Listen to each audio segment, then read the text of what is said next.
Yeah, that follows from those that you can't trust. So there's only a few providers that you can trust to really see if a company actually reports 100.0% of the Scope 1 carbon emissions or just a percentage of it. Most companies report the majority, but that could be 50.1 or 99.9%. The CDP, DJSI, and other data providers get paid by the company have clear conflicts of interest in reporting accurate numbers. So we stood up, and this was an initiative jointly of UCD and Imperial College London, and we said we have to do it ourselves. We have to reward the companies ourselves. We take the data that we can use from independent non-paid providers such as Bloomberg. We then verify that data, and verifying the Bloomberg data kind of halved it, and then we contacted 20 companies and said, we think you're 100% and you're the only ones worldwide, and would you like to receive an award for it, and you don't have to pay? And the first answer we received from a company was unsubscribe. So that was very discouraging. The second and the third answer we received from companies was, we're very, very pleased that you do this research, but we're not sure if we are ready to take this award, which taught me that either they don't think they're 100%, or that we think they're 100%, or they don't think they can be 100% next year. So that was even more discouraging. And then about 2 to 3 weeks later, we received an email from Aviva, and we'd already thought someone else is going to reject this, and Aviva said, thank you very much. If it's still valid, we're going to fly in and we're going to receive the award. And so Aviva is an insurance company, and financial service firms are a little bit better than the average firm on this particular criteria. And so this is Aviva's award, and we gave them to Aviva, including the former Secretary of Energy of the United States in the room in Dublin. Obama's Secretary of Energy were there. So we are trying to generate a bit of a buzz. The website is climatedisclosure100.info if anybody's interested. And so that's what we did. Great. So are you going to continue the project? I'm curious. Yes, we're going to. We have another one now, London Stock Exchange. So, and we're going to keep continuing, and we're going to keep raising attention towards those companies that report 100.0% of the Scope 1 emissions, which, if you're familiar with greenhouse gas emissions, is the basis for Scope 2, 3, TCFD reporting, and so forth. So we're trying to find the few, less than 2%, that don't greenwash on that thing. Great. Well, fascinating, and also fascinating that you got some non-responses or negative responses. Yeah, we did. Yes. And we have talk coming up on brown washing, which will fit into that perfectly. Janelle, great photo there. Yeah. Sagrada Familia in Barcelona. And so the idea behind this was that we shouldn't, as academics, be too reactive. We should be cathedral builders instead. So build something that will last beyond our lifetimes, that has a sort of, the effort and the planning and the rigor of what we produce withstands the elements. I love this picture because it looks like very ominous. The cathedral stalwart amidst the storm that's raging behind it. And I also love this cathedral in particular as an example because it's a phenomenal piece of architecture, non-linear, right? Which maybe should say something as well about our scholarship, be non-linear. So. And it's not done yet. And it's not done yet. That's very much like research. There's still work. There's still work to be done. It will never be completed. It's like your PhD thesis, right? Or your whole career. Or your whole career. But I mean, it is a cathedral that people have very strong reactions to, though. So even though maybe we're not reactive, is that having anything to do with why you chose this cathedral? Yeah, it was also, it's kind of, you either love it or hate it, but it doesn't matter, right? Like, it didn't matter to Gaudi if you loved it or hated it. It wasn't for you in a way. Like, it is for you, but it's not. So I think that idea, like, you have to have truth of conviction in what you're doing in your own work. Okay. Build it over a very long time span.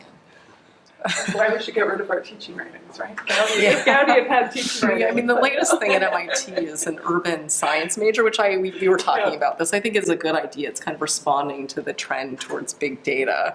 But then I also wanted to say reject the technology. MIT, reject the technology. Just do good scholarship. And that's not going to fly. But anyway, there's the cathedral. And it will stand the test of time. Yeah, great analogy. I love it.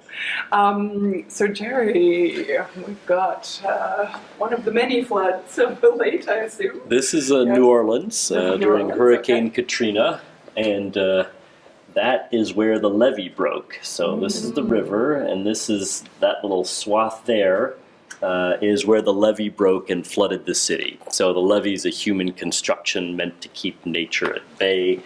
And I think this is the 9th ward, and so that was where the levee broke and then just flooded the entire city. And so the muddy Mississippi is kind of like the world of craziness and non-factual information. I think in this metaphor, academics are supposed to be like the levee that sort of provides this solid barrier, and behind this is where the factual information is, and then the other side is where the nonsense is, and we're sort of holding this line against a flood of fake facts and silliness.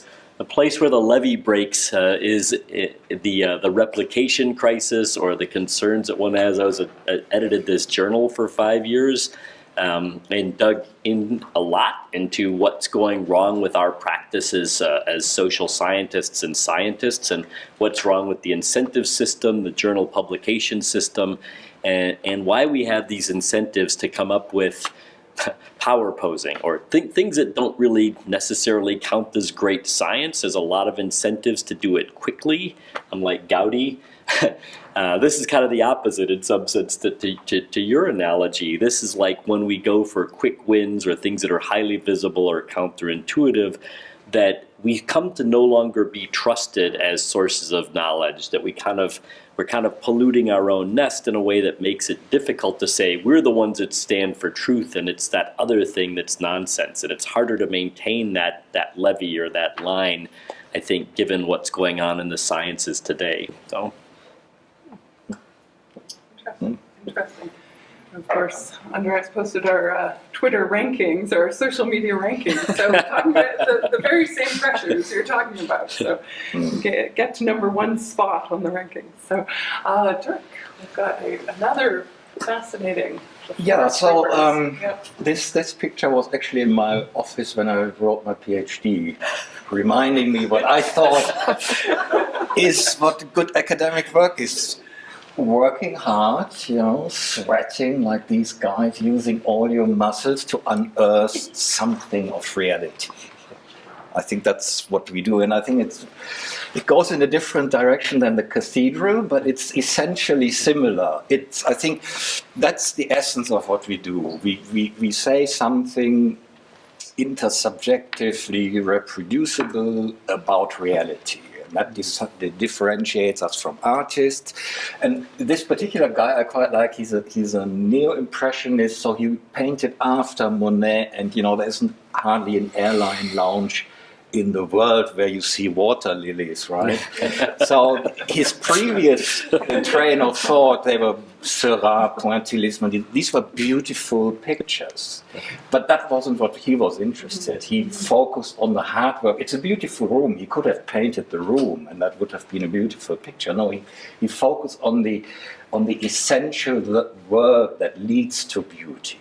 And I think that's how I see the role of academics in a culture which is very easy to distract. And I'm not saying we shouldn't have Twitter accounts and do this stuff, but what is it what we are talking about? What is it what we bring to this popular opinion cultures? I think it's this.